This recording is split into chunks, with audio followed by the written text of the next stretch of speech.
Councilmember Velez, Councilmember Krishnan, Councilmember Brewer, Councilmember Osei, Majority Leader Farias, and I'll recognize additional council members as they join. The three bills we're voting on today address urgent needs related to consumer and worker protection as well as public safety. Introduction number 30B, sponsored by Councilmember Feliz, would establish safety standards for powered bicycles when used by contracted delivery workers who deliver for delivery services. The increased presence of e-bikes used by delivery workers throughout the city has unfortunately coincided with a dramatic increase in deadly fires caused by lithium-ion batteries that power these devices.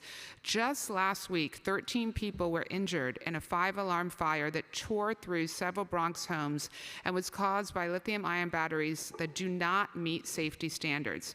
Intro 30B would require that any powered mobility device operated by a contracted delivery worker working for a delivery service meet the local standards established for the sale of such device. Such a device may be provided by the delivery service or by the delivery worker, but the delivery service could not require that the delivery worker obtain a compliant device as a term of employment. This bill would relieve a delivery service of their obligations under the law if they choose to make a significant contribution of certified devices to a trade-in program, or if they contribute to an e-bike rental program. Introduction 47B, sponsored by Councilmember Krishnan, would remove the criminal misdemeanor penalty for street vending violations. In 2021, the Council passed Local Law 18 to increase opportunities to legally vend in New York City, as well as to bridge gaps in enforcement. In addition, Local Law 18 of 2021 established a Street Vendor Advisory Board, a multi-stakeholder body tasked with evaluating the city's vending laws and making recommendations to both the mayor and the city council to address duplicity, inefficiency, and burdensome regulations. One of the board's recommendations was to remove the criminal misdemeanor penalty for vending violations.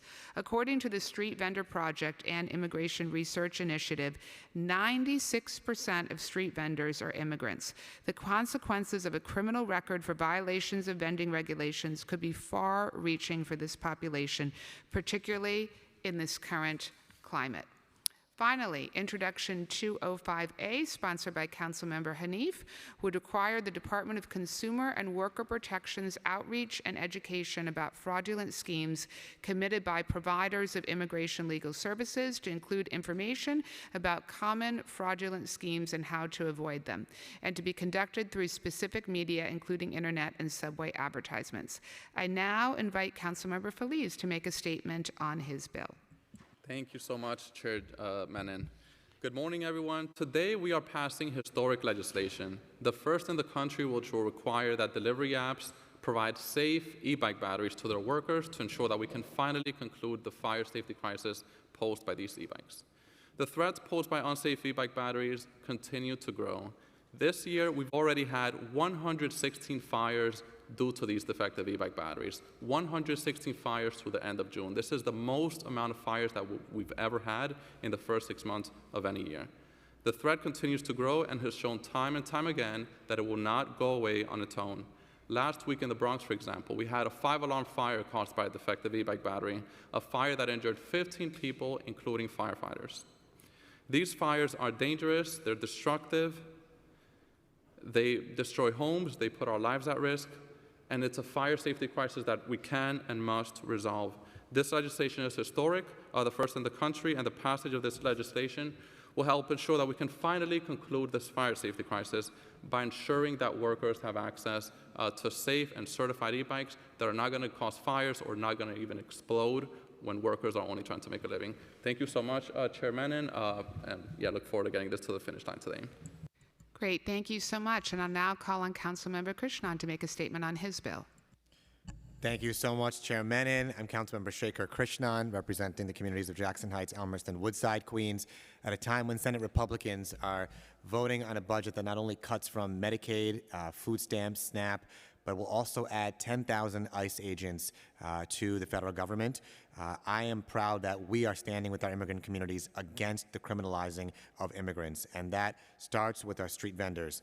Today, we are voting on my legislation, Intro 47B. Street vendors are our city's smallest businesses.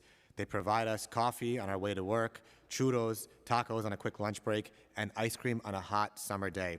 However, because of a broken vending system, street vendors could face jail time for simply trying to support their families, trying to pay their rent. With the federal government's horrific immigration policies, with the Senate bill that will add 10,000 more ICE officers to the government, the consequences of criminalizing vendors and the consequences of vending violations have become even more stark and grave for a heavily immigrant workforce. Over 95% of immigrants, of street vendors, are immigrants. Intro 47 is a common sense reform measure that was agreed upon by a diverse set of stakeholders, including enforcement agencies, street vendors, and business advocates.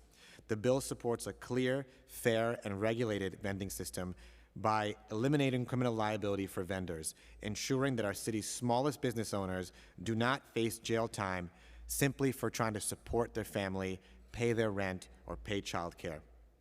The passing of Intro 47 represents just the first step in many that the City Council is actively considering that would create a clear, fair, well-regulated, and enforceable vending system.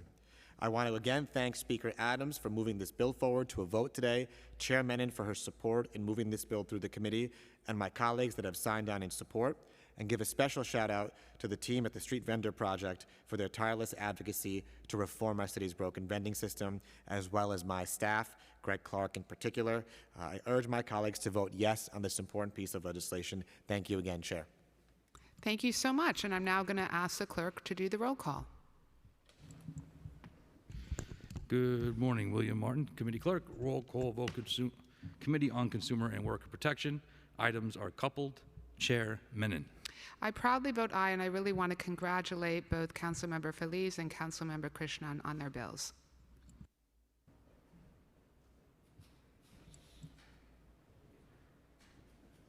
Thank you. Abreu. Aye. Brewer. Aye. Farias.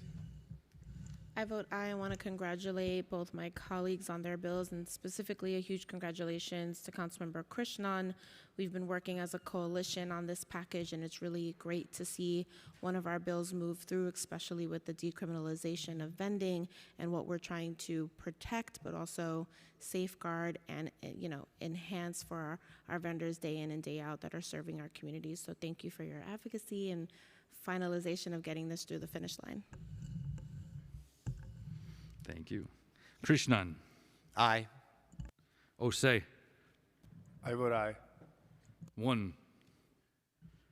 With a vote of 6 in the affirmative, 0 in the negative, and no abstentions, all items have been adopted by the committee.